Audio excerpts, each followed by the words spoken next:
Oi, oi, povo sexy! E aí, como é que vocês estão? Lari, aqui de novo, sexóloga, especialista em relações plurais e peculiares. E hoje a gente vai falar bastante desse peculiares aí. Semana passada eu fiz com a Angelique e o Lucas estava aqui. Hoje ele infelizmente não vai poder estar junto, porque ele tá fazendo um negócio lá do trabalho, lá, uma reunião online. E estarei sozinha. E a continuação da semana passada, que a gente tentou dar conta de um conteúdo, mas teve tanta interação, tanta pergunta, que a gente não conseguiu dar conta do proposto.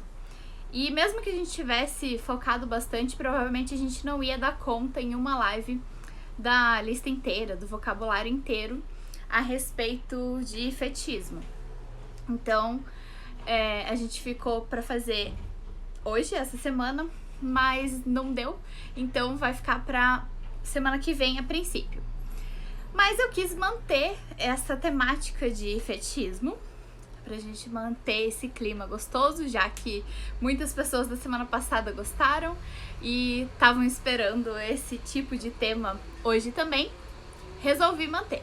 Boa noite, Jo. E por isso que eu trouxe esse tema aqui, que eu vou colocar nos comentários também, apesar de já estar no título. Fetichismo que faz bem. Eu já fiz uma live com a Nath, que acho que não tá aqui no meu IGTV, mas tá no meu canal do YouTube, que foi a respeito dos perigos que a gente pode encontrar e relacionamentos abusivos em comunidades fetistas e BDSM e tudo mais. Pra quem não tá entendendo nada do que eu tô falando, se vocês não têm noção do que é fetichismo, BDSM, me perguntem aqui que eu posso explicar. Eu já expliquei em outras lives, tanto sozinha quanto conjuntas. Então, já várias vezes expliquei aqui mais aprofundado. E hoje eu vou explicar sobre alguns riscos e benefícios, principalmente focando nos benefícios, porque eu já fiz uma live que a gente focou em relacionamentos abusivos mais maquiados, assim, quando a fantasia vai além do saudável, né? Como algumas pessoas usam essa máscara do BDSM ou do fetichismo pra esconder ali, disfarçar abuso. Mas sim, é muito diferente uma relação realmente saudável fetista de um relacionamento abusivo, que pode ser tanto fetista como o baunilha, né? Que é o não fetista, o normal, digamos aí. Então, vou focar hoje nesses benefícios e eu me inspirei bastante em várias coisas que eu vou trazer aqui hoje, de um post de uma semana atrás de uma dominadora profissional, e ela dá cursos a respeito disso tudo, a Dominique Lucha. Eu posso colocar o arroba dela aqui depois, se vocês quiserem, é só me pedir que eu coloco. E ela tá sempre estudando, ela já inclusive fez trabalho acadêmico também a respeito de BDSM, fetichismo. Então, assim como eu, é uma pessoa que gosta de estudar a fundo. E aí ela trouxe um post com alguns desses benefícios que a gente pode ter, tanto para a saúde quanto para a relação. E eu também vou falar um pouco de uma trajetória aí da psicologia em relação, à visão da psicologia no fetichismo, e também um estudo que foi feito e publicado ano passado, também a respeito aí de hormônios. Essa questão de fisiologia, bioquímica, eu amo de paixão. E estou aberta a fazer uma live específica focando nisso. Mas se vocês preferem algo só no prático, o que pode acontecer e o que eu posso fazer para evitar, dicas práticas só, sem entender essa parte a fundo de bioquímica, eu posso fazer também, que é o que eu quero fazer depois que a gente passar pelos vocabulários, a live de hoje e semana que vem provavelmente uma outra falando desse vocabulário fetichista. Eu quero fazer sobre aftercare, que é esse cuidado após as práticas. Então tem toda uma preparação, cuidados durante as práticas, esses jogos eróticos fora da curva, e o aftercare é esse cuidado pós-sessões, pós-práticas, pós-cenas, que muita gente chama. Então, se vocês também são fãs de entender, né, essa parte mais técnica de bioquímica, fisiologia, os hormônios, vocês me avisam que aí eu incluo nessa live ou numa outra pra falar disso também. Hoje eu vou falar um basicão por cima e também hormônios que geralmente o pessoal já escutou, conhece um pouco mais. E hoje eu tô testando também fazer com filtro. Eu esqueci de colocar maquiagem, falei, vamos fazer um filtro. Só que os que colocam maquiagem, eu não gosto, que às vezes pisca e o cílio não vem junto. Aí eu gostei desse brilho aqui, muito louco. E tô testando, eu nunca tinha feito com filtro. Vamos ver. Se vocês tiverem perguntas, podem colocar. Eu não sei se o balãozinho aqui tá funcionando pra deixar anônimo. Nas últimas semanas não funcionou, eu tenho que clicar para ler a pergunta e aí aparece o nome da pessoa que fez a pergunta. Então pode colocar lá, mas eu não sei se vai funcionar. E não sei porque que a luz mudou aqui, mas enfim, deixa assim. E lógico, aqui nos comentários fiquem à vontade. Se vocês puderem também compartilhar, eu agradeço imensamente. Tá bem complicado trabalhar com esses temas, né, de sexualidade nas redes sociais. Os algoritmos aí não estão colaborando, né, desde metade de janeiro que tá difícil, já tá difícil, aí piorou.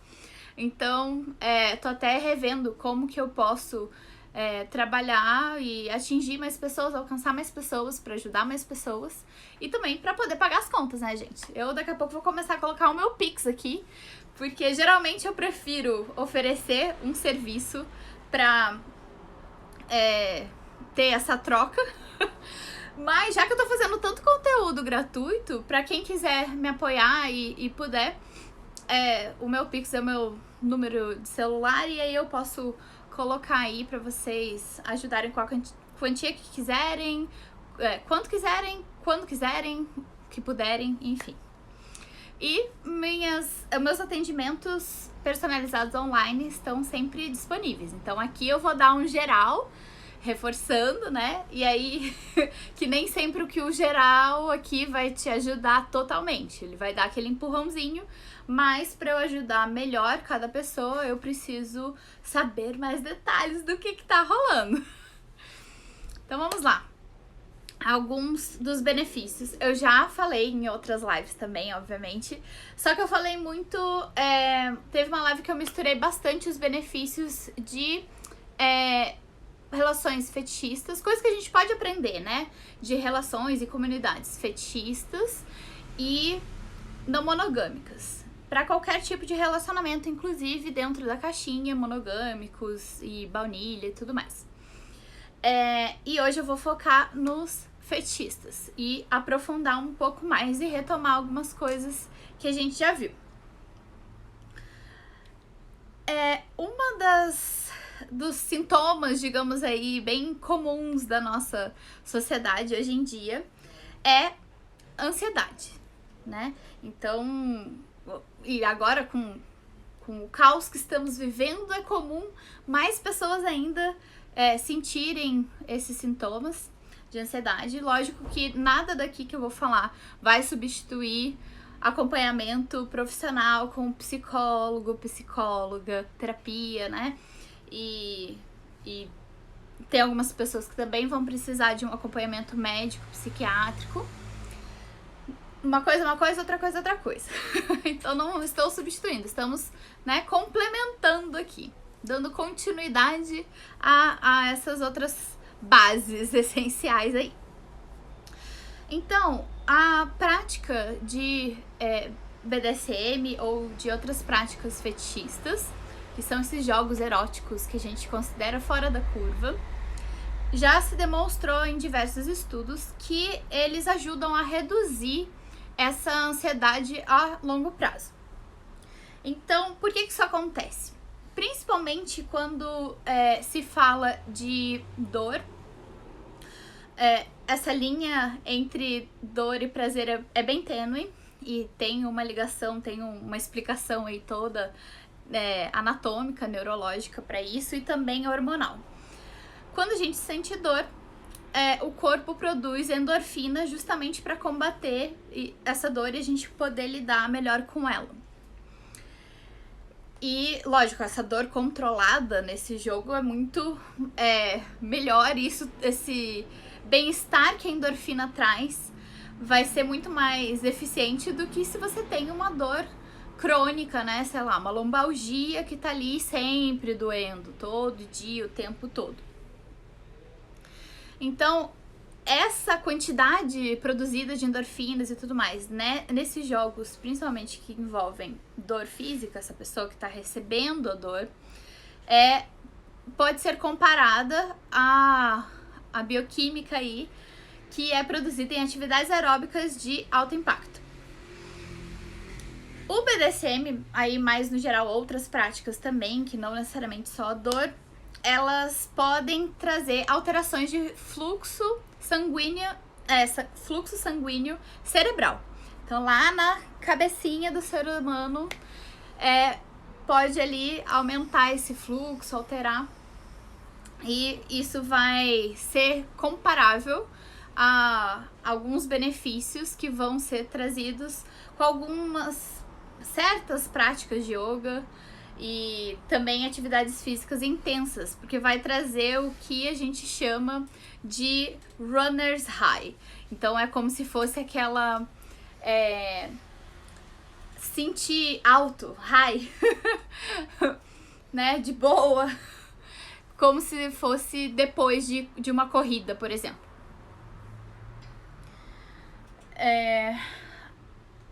Muito do que a gente está falando aqui, eu gosto de fazer um paralelo, trazendo um pouco da minha experiência também, não só o que eu tô trazendo aqui mais técnico e profissional, mas pegar um pouquinho do pessoal. Lógico que vários desses benefícios a gente vai ter com orgasmo e sexo normal, que a gente já conhece, bem baunilha. Mas a experiência que eu tenho os melhores sexos que eu tive na vida e não sei o que, tal. Tive um efeito, senti um certo bem-estar. Quando isso é junto com a prática fetista, isso potencializa. Então, não é que necessariamente são coisas muito novas em relação ao pós. Durante, sim, é bem diferente para várias experiências, e por isso que eu gosto de falar de fetichismo, pra gente abrir esse repertório, pra gente experimentar coisas diferentes. E pode ser que você experimente e não goste, tá tudo bem. Mas esse se abrir pro experimentar, pro novo, é muito benéfico para a maioria das pessoas. E esse pós é potencializado com essas práticas.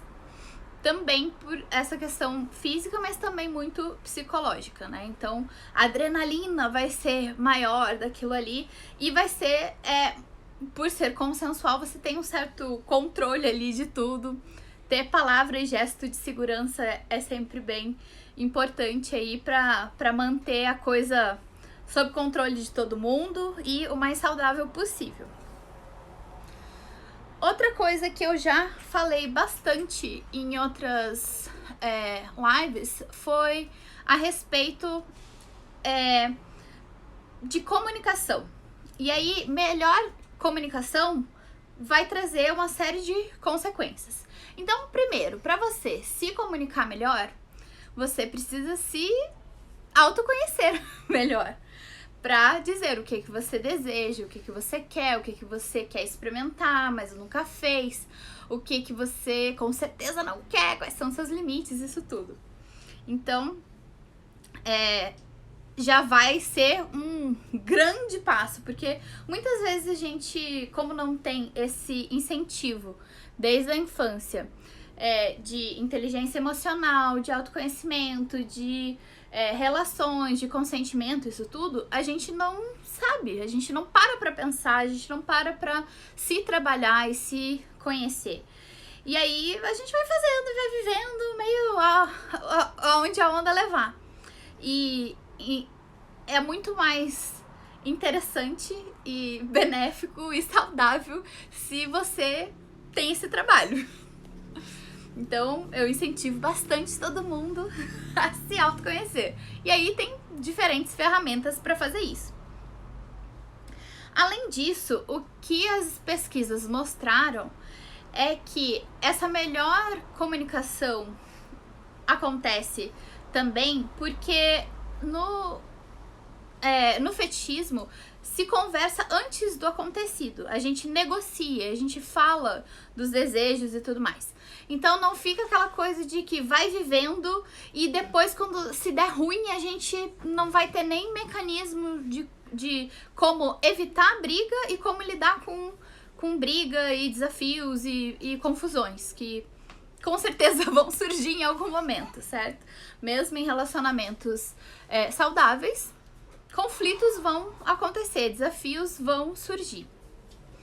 E já no BDSM, no fetichismo, as pessoas já estão preparadas para conversar antecipadamente, negociar o que elas querem, negociar o que elas querem fazer, experimentar, que tipo de dinâmica, o que elas esperam uma da outra, que tipo de relação vai ser essa.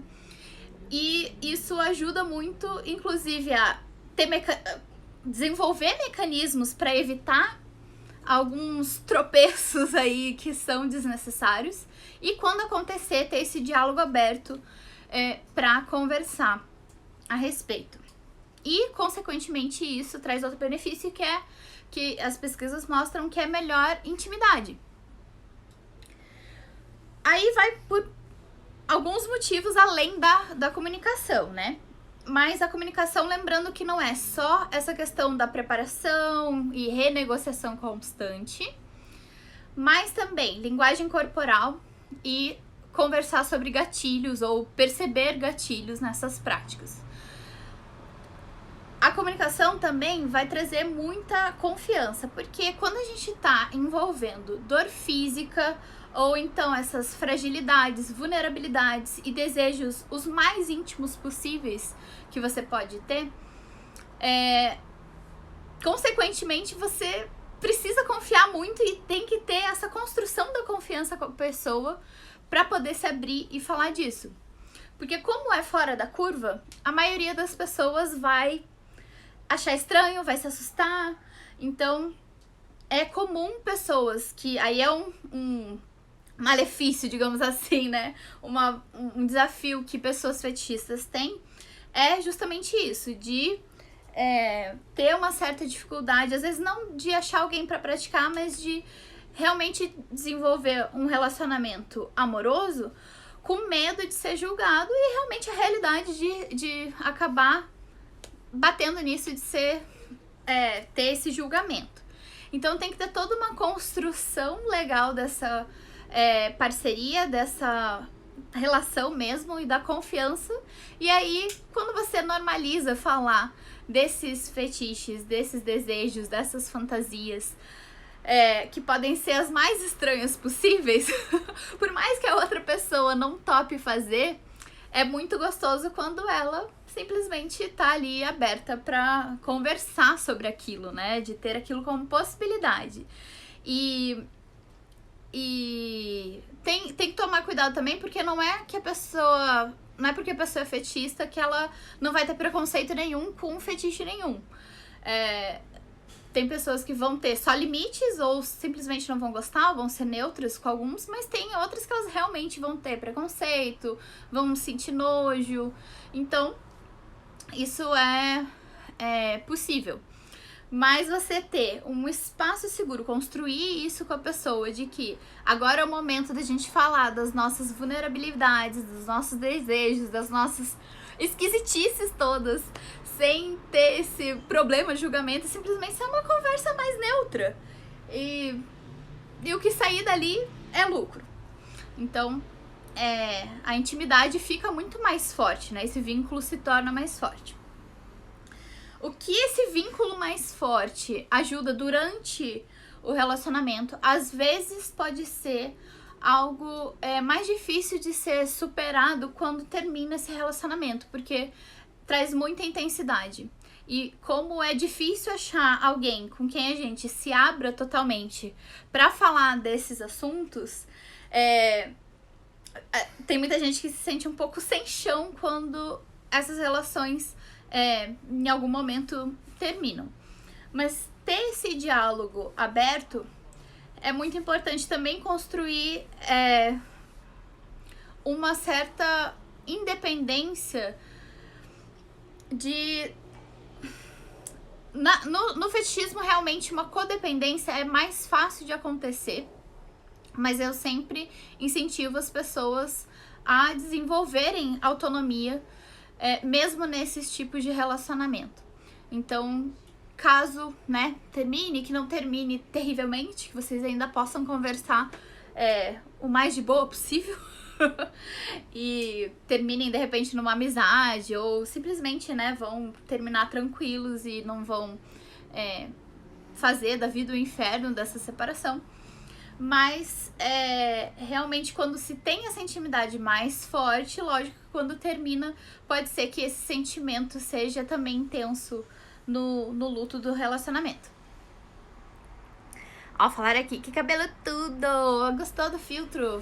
Eu experimentei pela primeira vez, porque eu não pus maquiagem, mas aí os de maquiagem eu não gosto muito, porque o cílio fica viajando na maionese. Mas eu resolvi testar aqui. E ele troca de cor e tal, mas agora eu não sei nem mexer durante a live, gente. É a primeira vez que eu tô usando o filtro. Ó, outra perguntinha aqui, eu acho. Vamos ver. Larissa, uma curiosidade que tenho, quando se fala de fetiches, muitas vezes a mulher fica no lugar de submissão. E várias, inclusive, buscam isso. Minha dúvida é até onde isso é saudável e não apenas reprodução do patriarcado. O fetichismo não é um mundo paralelo, não é um mundo à parte, tá? Então, o que a gente sofre ou o que a gente tem de interferência na vida baunilha, na vida normal, no dia a dia, vai transpassar pro fetichismo também. Então, a gente vê isso transpassando, e pessoas que se assumem para pesquisas e tal, realmente, proporcionalmente, tem muito mais mulheres que são bottoms, que tem esses vários tipos de posições de submissão ou de receber a prática, enfim, não necessariamente de receber ordens, mas enfim. E pode ser muito machista para quem tá vendo de fora, mas quando é consensual, é muito diferente do que ela ser submissa porque ela acha que tem que ser, porque ela tem medo de perder o marido. Entende a diferença? O lance é se é realmente consensual, se é uma escolha consciente. Não é porque a mulher é feminista que ela não pode ser submissa na cama. Entre quatro paredes, ou sei lá onde você quer praticar o seu fetichismo, se você sente tesão naquilo, então você sente tesão naquilo. Se você quer trabalhar na terapia, né, ou né, trabalhando comigo, e aí perceber que você não sente tanto tesão assim e conscientemente você prefere outras posições, ok. Ou uma hora uma coisa, outra hora outra, né? Uma hora dominando, outra hora se submetendo. Aí sim é mais consciente.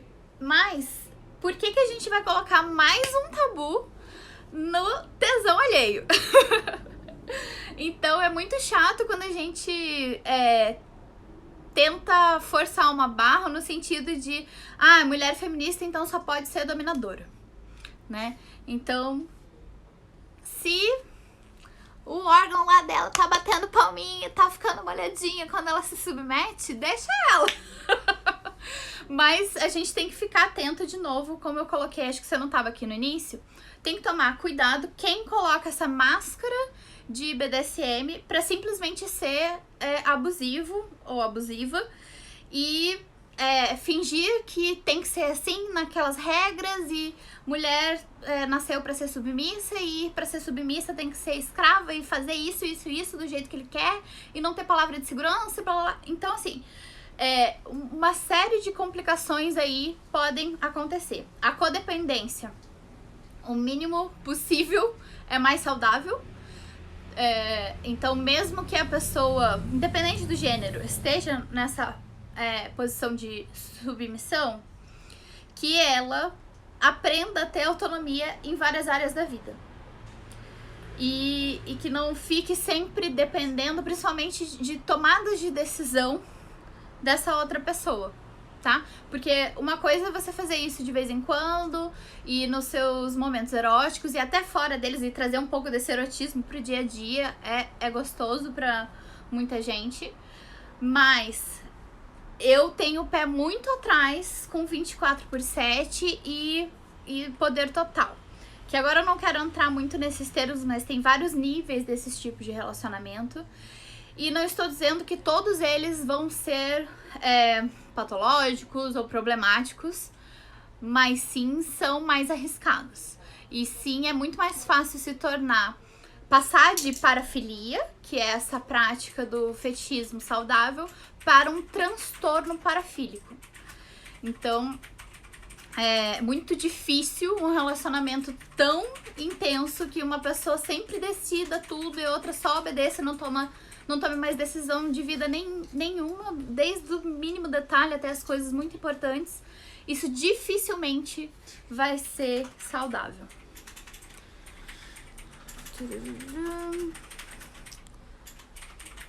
Oi, Edson. Entendi. Muito obrigada pela resposta gentil e cuidadosa. Eu perguntei isso pois já passei por situações com pedidos que me deixaram desconfortável por me sentir violento ou algo que luto pra não ser. Você bater numa pessoa na rua que não consentiu é muito diferente de bater com técnica, com acessórios específicos que são feitos para aquilo, ou que você adaptou uma colher de pau, uma espátula de silicone, um livro de capa dura, e você sabe onde pode bater, onde não pode, como bate, como não bate, como a intensidade, que tem palavra de segurança e gesto de segurança, tem o aftercare, que é o cuidado depois. Isso não tem nada a ver com uma violência gratuita e um machismo escroto que tu foi lá e distratou alguém, né? Independente aí do gênero. Então, percebe como é totalmente diferente? Não é que não seja uma violência, mas é uma violência consentida e controlada. Então, é completamente diferente.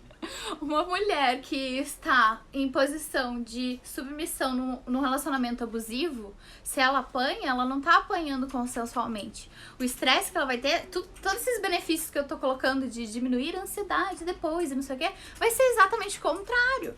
Os níveis de cortisol dela vão ser muito mais altos, não só logo depois da prática, assim como na vida, no dia a dia. Ela vai estar pisando em ovos. Então é completamente diferente. A pergunta é assim, tá todo mundo feliz? Tá todo mundo gozando? Provavelmente tá saudável. Vamos ver. Achei difícil performar algo apenas ali na fantasia. Sim, percebo total a diferença. Se não te faz bem, nem todo mundo vai se sentir bem se colocando nessa posição de sádico ou nessa posição de dominador ou dominadora, né? E tudo bem. Mas eu sempre incentivo as pessoas a experimentarem com cuidado, com conhecimento. Vá atrás de quem, né? Se você tiver qualquer dúvida de como bater, aonde bater e tudo mais, tem material pra isso, Você precisa saber o mínimo de anatomia, o mínimo de fisiologia ali, o que... Não necessariamente bioquimicamente falando, como eu disse no início, mas o que fazer pra pessoa ficar bem no depois. Ó, vamos lá, outra pessoa, Simone, você está aqui hoje.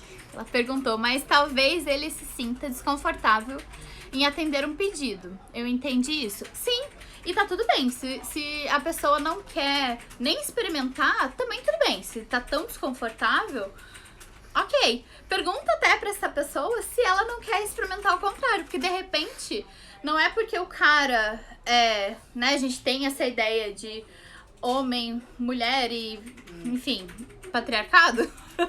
Tem muito cara, mas que dificilmente ele consegue falar isso pra mulherada, porque a mulherada também tem machismo ali internalizado e tem muitas que vão julgar e não vão entender ele querer se submeter a ela. O cara ser amarrado, o cara, né, receber um spanking ali, uma coisa sádica e tal. Então, ele ser o masoca, ele ser o masoquista. Ele receber essa dor, né, física, enfim. Então, pode ser que essa pessoa goste do outro lado. E pode ser que até curta, mas assim, algo muito leve. Gente, não precisa ser você tirar o sangue da pessoa, pelo amor de Deus. Pode ser uma coisa muito levinha, pode ser... É que eu não tenho aqui agora comigo. Mas tem, sabe aquelas chibatas que são compridinhas, é um chicotinho de equitação compridinho, que tem o cabo, e na ponta um pedacinho de tecido, de couro, de borracha, de silicone, enfim. E aquilo pode ser muito mais na fantasia mesmo, e de dar ordens, e de você só encostar aquilo na pessoa, e de dar uns tapinhas, sabe? É uma coisa leve, é uma coisa muito mais lúdica e divertida do que, sim, aquela coisa de impacto mesmo, forte, intenso demais. Isso é pra quem curte o intenso demais, mas nem todo mundo vai curtir, a maioria das pessoas não vai, né? Mas eu experimentar, o brincar com essa ideia, fantasia é ideia, né? Esse é o lúdico da coisa. É que é saudável. Ó, ele comentou mais aqui. Não sei se soube usar do momento para viabilizar a experiência para ambos, mas compreendi bem, valeu. Ah, que bom que acho que pude te ajudar. Deixa eu ver aqui. Ó, é bom experimentar algo novo, abrir a mente para algo diferente do nosso cotidiano. Exatamente. Sair da rotina faz bem. Ter a rotina é saudável e sair dela também. A gente não pode estar sempre sem rotina nenhuma pra nada, porque aí é muito do cérebro humano, a gente fica um pouco perdido, um pouco com insegurança, tem uma série de prejuízos da saúde mental que a gente acaba acumulando se a gente não tem rotina nenhuma. Então a rotina também é saudável. E sair dela também. Porque se a gente só fica na rotina, aí a gente... Nossa, a libido, que é essa energia vital, não só desejo sexual, vai diminuindo pra tudo, interesse pra tudo. A gente acaba virando quase um robozinho e não sente essa coisa de que, meu Deus, tô vivo mesmo. Pra quem está começando ou quer experimentar algo, é sempre bom começar com algo mais leve e ir aumentando o nível conforme os limites da pessoa que vão se mostrando. Exatamente. E isso pode mudar de um dia pro outro. Às vezes a pessoa, num dia, quer fazer uma coisa super intensa. Outro dia ela quer um romancinho, quer ficar de conchinha e tá tudo bem. Então vamos para outros benefícios. Eu falei de tudo, da melhora da intimidade? Acho que não. Tem aqui, então, tem, além da linguagem corporal e gatilho, que eu falei, né, até de falar de traumas e, às vezes, não necessariamente você precisa falar pra pessoa o porquê que certas práticas são limite pra você, mas eu encorajo que fale, se você souber, porque isso vai ajudar a pessoa que tá ali guiando a coisa, evitar outras situações também que provoquem esse gatilho desnecessariamente.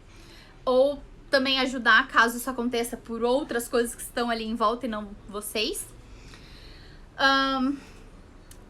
a questão da melhora da intimidade também tem, como a gente já falou, né? Tem tanto a preparação, tem as instruções de como que vai acontecer essa dinâmica e essa discussão, esse debate, esse diálogo sempre aberto.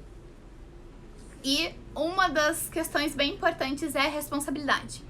Então, tem vários tipos de base que a gente chama, que as pessoas podem jogar essas práticas fetichistas.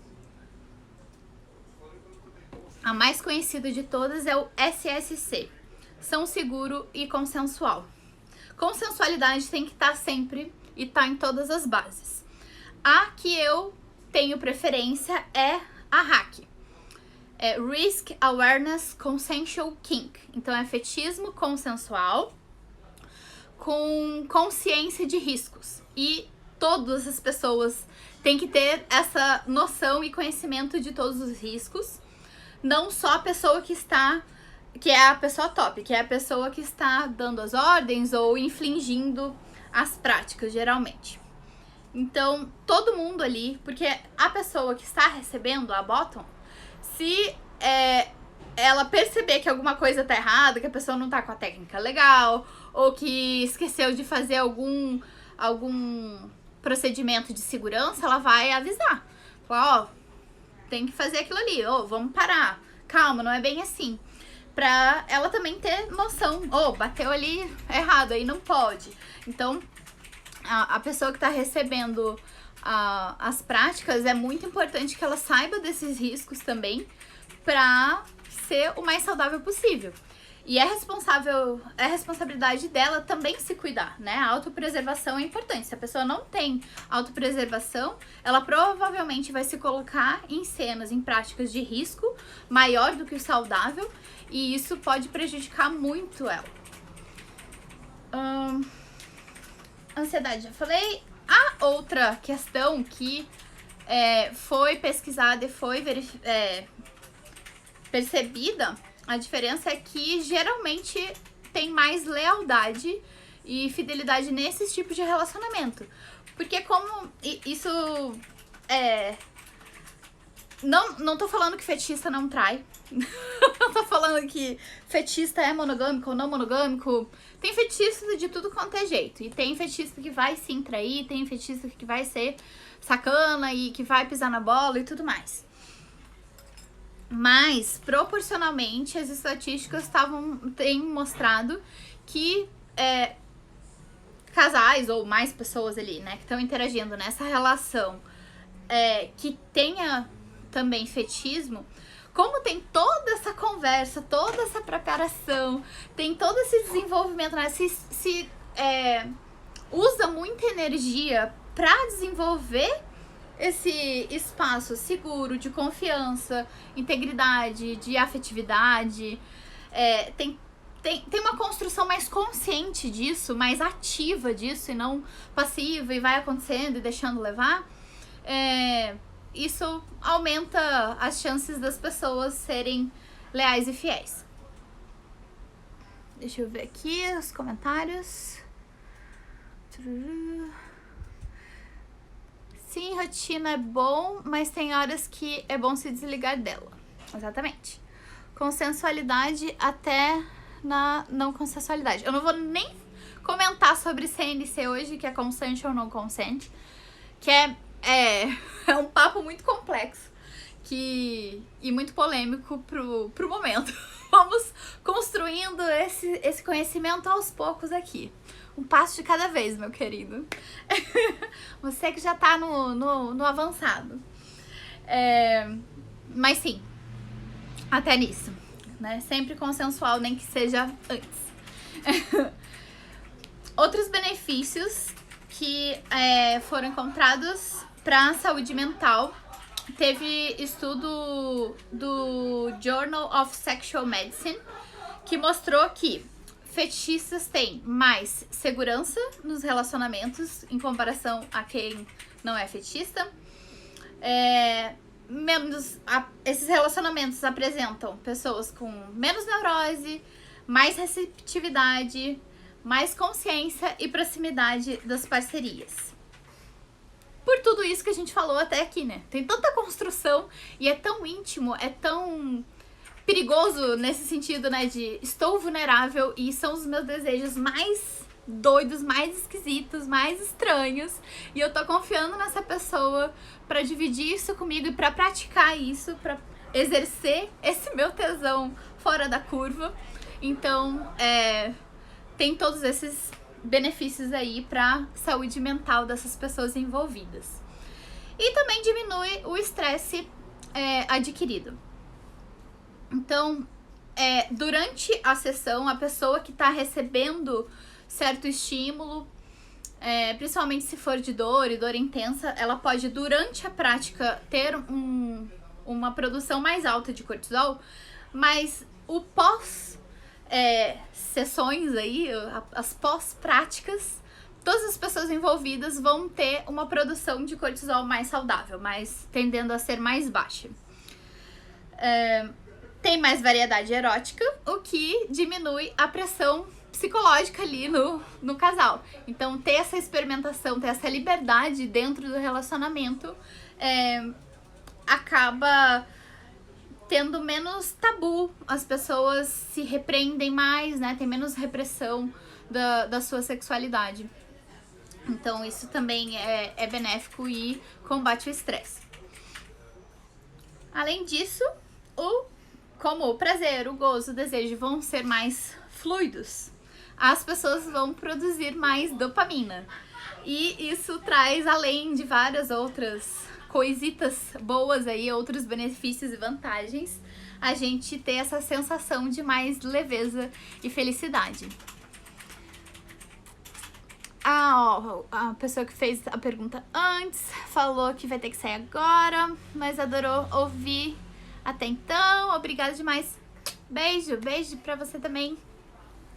E obrigada por ter vindo. Vai ficar gravado aqui no IGTV e no meu canal do YouTube, onde lá no YouTube você pode colocar acelerado também. E dá pra ver tudo, do início ao fim. Vai ficar gravadinho, se der tudo certo aqui. Agora eu quero comentar rapidamente com vocês sobre uma pesquisa que foi publicada ano passado, que falou um pouquinho dessa questão hormonal. Aí eles focaram mais em BDSM de SM, na verdade. E também não falaram tanto, pelo menos no resumo do artigo. É um artigo em inglês. Eu já vi pessoas em português, a Ana Canosa, que é uma sexóloga muito famosa aqui no Brasil, já comentou a respeito, já escreveu a respeito, mas eu não vi tradução disso, do trabalho inteiro, para português. No resumo, eles não falam tanto de bondage, dessa restrição de movimentos. Eles falam principalmente de dor, de SM, sadomasoquismo, e um pouco de dominação-submissão. O que eu achei muito interessante foi que eles compararam, 35 casais que praticam BDSM, e também tiveram um grupo controle de 27 casais. Deixa eu me reajeitar aqui.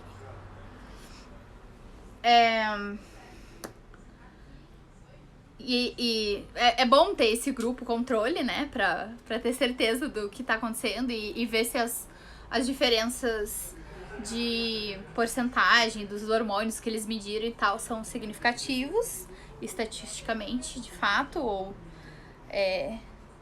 pode dar uma falta. Se não tem o grupo controle, pode ser que a gente tire algumas conclusões que não são tão verdadeiras assim.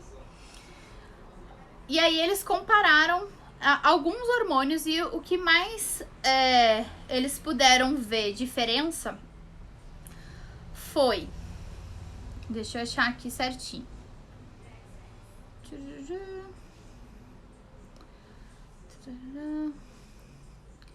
São dois. Aqui. Aqui. Então, as pessoas submissas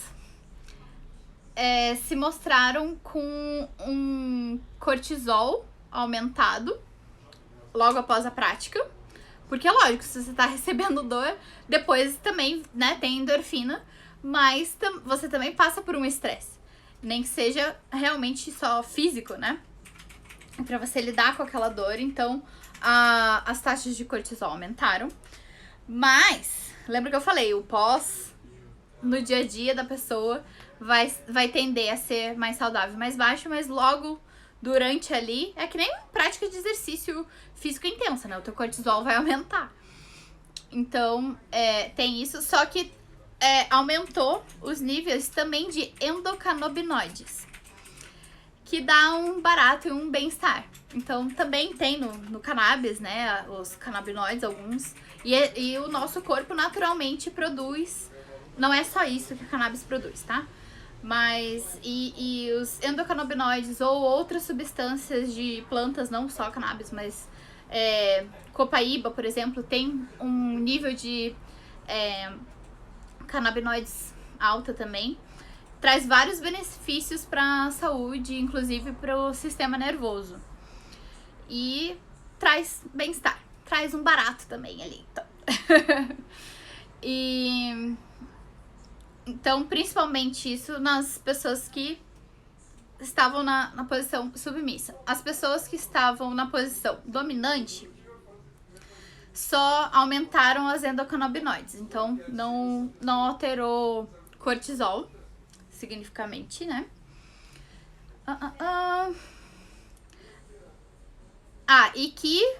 E só teve essa mudança não no sadomasoquismo, por exemplo, quando ela tá sendo sádica, quando ela tá lá fazendo o spanking na pessoa, não demonstrou essa diferença, mas quando envolveu posições de poder, né, esse power play, aí esses endocannabinoides também foram encontrados nas pessoas de posição dominante. Então é muito fascinante, assim, como não só a parte física de estar recebendo alguma prática, mas como fazer a prática também, obviamente, vai trazer benefícios. E como é tudo muito novo, né? A gente estudar isso e tentar quebrar esses paradigmas e estigmas, né? De que é coisa de maluco, que é ruim, que não é benéfico. Então, claro, tem o live específica só disso, mostrando a diferença, né? Falando de parafilia e transtorno parafílico. Inclusive, fiz uma live com um psiquiatra falando a respeito disso. Então, os estudos são muito novos, que estão mostrando esses benefícios. Porque até pouco tempo, todas essas coisas fora da curva, e o doido é que esse fora da curva muda de país para país, de comunidade para comunidade, de cultura para cultura, né?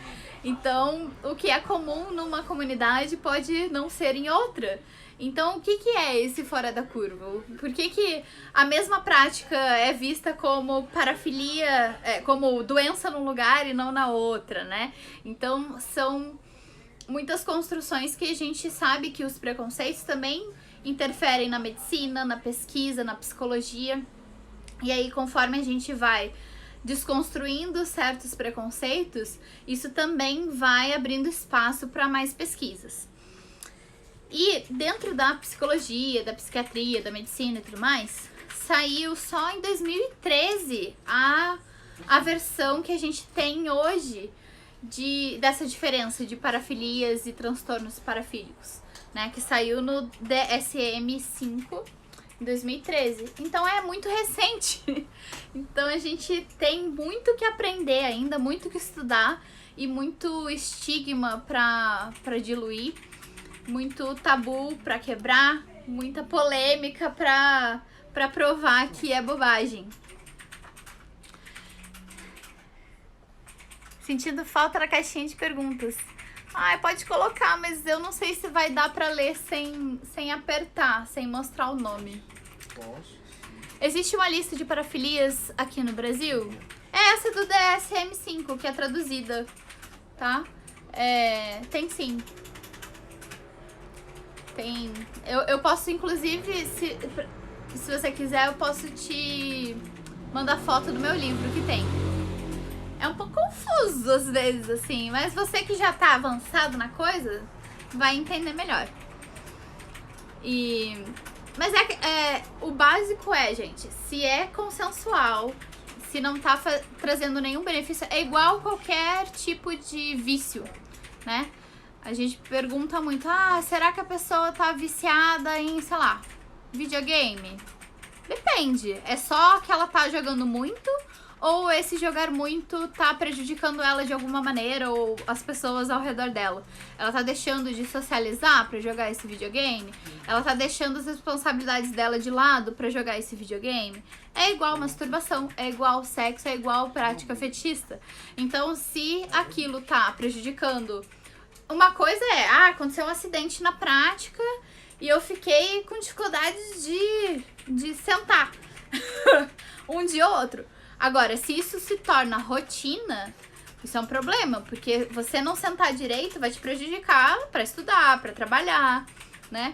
Agora, se você tem uma dor muscular que te prejudica andar de vez em quando porque você faz academia ou faz alguma atividade, né, algum exercício físico. É normal às vezes ou ter uma lesão, ou, né, ter um acidente, ou às vezes tá dolorido da prática mesmo. Mas ok, é saudável.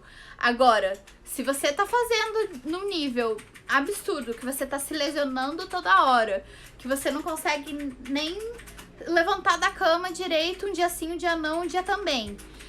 Direto, é porque você tá fazendo num nível além do saudável. Né? Atletas de alta performance, de ponta, geralmente já não estão mais no nível saudável, eles estão no nível de competição. Não é pra saúde que eles estão fazendo atividade física. É a profissão deles de superar o que se dizia possível o corpo humano fazer. Isso já é outro nível, né? Lógico que a saúde deles é muito superior à média da população em muitos aspectos. Mas a atividade física provavelmente não está sendo só no nível ali pra saúde, né? Performance não é qualquer performance, não é gradualmente aumentar sua performance. É realmente de ponta e pra quebrar recordes mundiais. E se lesionar depois, se lesionou, entendeu? Então, é outro foco. Então, é nisso que a gente tem que ver. As parafilias todas. Se elas estão trazendo prejuízos para a saúde física, mental, social, interferindo negativamente no trabalho, nos relacionamentos. É isso. Não, eu acho que se prender muito às listas não faz muito sentido, até porque o jeito que se escreve algumas coisas ainda tem um resquíciozinho daqueles preconceitos, sabe? E não lista tudo, não fala de tudo, fala uma coisa mais generalizada. Então, bem clichê. Parafilia e fetiche é a mesma coisa. Qual é a diferença aqui que perguntaram? É a mesma coisa. Fetiche... É que assim, fetiche pra psicologia, psiquiatria, DSM, fetichismo não é tudo que a gente fala no fetichismo na comunidade fetichista. Isso eu falei também nas outras lives que eu falei específico disso. Pra psiquiatria, pra medicina, pra psicologia, fetichismo é quando se tem um desejo sexual por uma parte do corpo que não é geralmente vista naquela cultura como erótica, né? A gente tem essa coisa de genitais, bunda, peito, são zonas erógenas, né? E aí já mão, pé, já não é. Mas as pessoas que têm desejo nisso já estão inclusas no fetichismo. E fetiche também seria objetos inanimados, né? Geralmente são a continuação, né, dessas partes do corpo, mas não necessariamente. Pode ser por látex, tem, né, a questão da cultura do couro, que foi muito englobada ali na cultura fetichista. Então, isso também é visto como fetiche na psicologia e psiquiatria. E pra gente, a gente acaba generalizando para todas essas práticas fora da curva que são parafilias. Então, dentro do fetichismo, dentro da psicologia e psiquiatria, o fetichismo é só uma das parafilias. E a gente acaba falando fetiche pra parafilia. Então, fetiche é como se fosse parafilia no coloquial aí, no povão, né? Então, tem essa diferença dos termos, tanto na comunidade quanto na academia. E também, às vezes, a gente vai perceber diferenças de um país pro outro, dos termos. Então, tem lugar que a gente vai ver semana que vem, né? Como a gente comentou na semana passada, que os vocabulários que a gente vai aprender, às vezes tem um significado aqui diferente que tem lá fora, de país para país. Cadê minha Kane? Oi, Luke. Ai, adoro quando o povo começa a conversar entre eles nos comentários. Gente, eu acho que eu dei se eu dei uma confundida em vocês aqui no final, é porque é um pouco confuso mesmo. Mas se vocês quiserem que eu explique de novo de outro jeito, eu explico.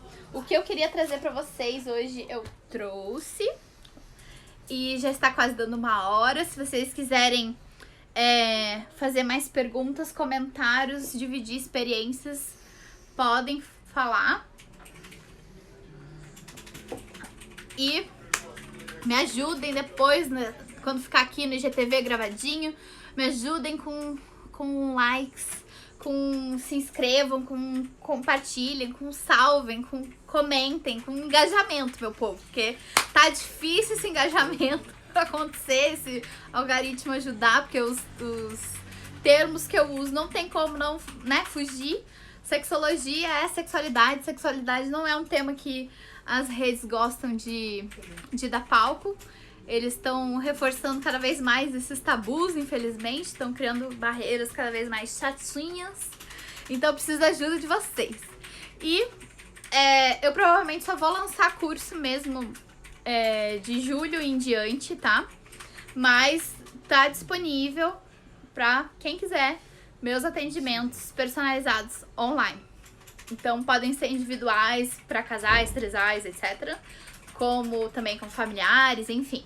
Geralmente as pessoas fazem individual e daí de vez em quando uma outra sessão, se precisar, dependendo da demanda, do objetivo, do que a pessoa quer e do que ela precisa, ter mais uma ou mais pessoas envolvidas em alguns atendimentos, tá bom?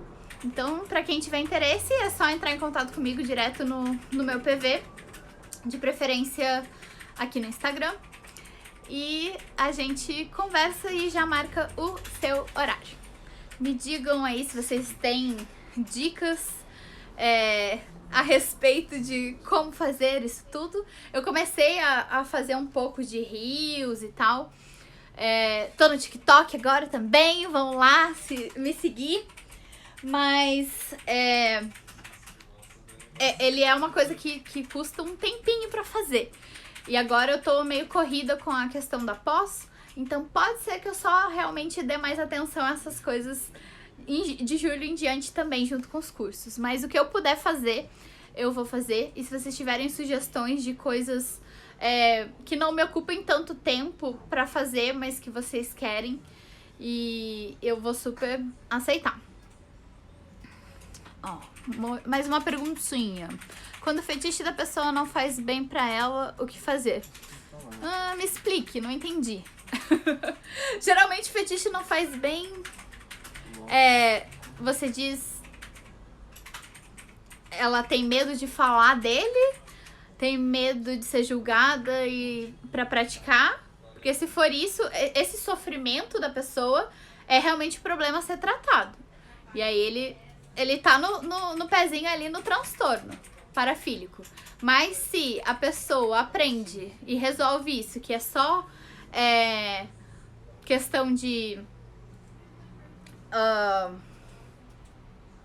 né, preconceito social, coisa que ela aprendeu e que não tem nada a ver, que ela tem essa liberdade de praticar aquilo, se ela achar alguém que queira também, isso se resolve e passa a ser uma parafilia saudável. Então, qual é o nick do seu TikTok? Eu não sei se já tá no meu Linktree, mas vocês me acham em todas as redes por Larissa SR Pombo, lá no TikTok também. Tá bom, gente? Acho que é isso por hoje. Me digam aí se vocês querem essa questão dos hormônios ou não, ou só as dicas da coisa prática, do depois das cenas e sessões aí, práticas fetichistas. E dicas de conteúdo, o que é que vocês querem que eu traga e como que vocês querem que eu traga, e me ajudem a espalhar o amor aí, o conhecimento, pra gente poder ajudar mais pessoas, eu poder pagar minhas contas e não desistir de estar aqui fazendo conteúdo gratuito pra vocês, tá bom? Ó, vamos a explicação ali da pergunta. Por exemplo, quando a pessoa só sente prazer com pornografia. Aí, quando é essa obsessão com uma coisa só, realmente é transtorno parafílico. Aí tem que ter um tratamento envolvido aí. Se a pessoa está com este desafio na vida, me procure que eu ajudo, tá? Os atendimentos personalizados são ótimos pra isso. Isso não é nem parafilia, né, meu filho? Isso é bem baunilha, isso é bem comum. Ou a masturbação com pornografia é infelizmente bem comum, mas tem solução. Ou quando ela gosta de morder e acaba atrapalhando o cotidiano do parceiro. Então, se tá num nível de um jeito que tá incomodando e atrapalhando, é a se tratar. Então, ela pode arranjar outras maneiras de satisfazer aquilo, né? Se, por exemplo, tá numa parte que a pessoa tem que ficar cobrindo com roupa. De repente, tentar fazer as mordidas só em partes que já geralmente a roupa vai estar por cima. Além disso, se tá incomodando e tal, de repente, ver se a pessoa gosta de morder com uma certa proteção. Se, por exemplo, fazer a mumificação, que a gente chama, né? Com papel, com plástico... Ai, gente... Papel filme, né? Aquele plástico lá de cozinha. De passar várias vezes na parte onde vai morder pra dar aquela protegida. Pra ver se dá aquela amenizada e não prejudica a pessoa que tá recebendo a mordida a ponto de incomodar muito no dia a dia depois. Só exemplos. Ai, eu sempre falo errado essa parafilia. Odaceclagnia, é chato. Que é essa parafilia de morder. Sim. Gente, é sempre isso. É a questão de não necessariamente você parar com aquilo. É igual masturbação. Se a pessoa tá com um vício em masturbação, não é que ela vá pro resto da vida depois não se masturbar nunca mais. Se masturbar é saudável. Mas a gente vai encontrar diferentes maneiras, e aí vai ser pra cada pessoa como que vai ser uma estratégia mais eficiente para aquilo se tornar num nível saudável. O lance é que às vezes a gente mistura a nossa moralidade que a gente aprendeu socialmente mais do que realmente aquilo é um problema. Então a gente se julga e acha que aquilo é um problema, quando na verdade tá tudo bem. Se você não tá deixando de fazer nada do que tem que fazer, não tá, né, prejudicando seus relacionamentos, trabalho, família, amigos, sua saúde, tá tudo bem. Beleza, meu povo? Povo sexy, vou nessa. Se tiverem mais perguntas, comentários, coloquem aqui nos comentários que eu interajo com vocês. E aceito sugestões e me ajudem a espalhar. E pra quem quiser marcar atendimento, pode falar comigo, PV aí aberto pra vocês. Beijão, se cuidem, tchau, tchau.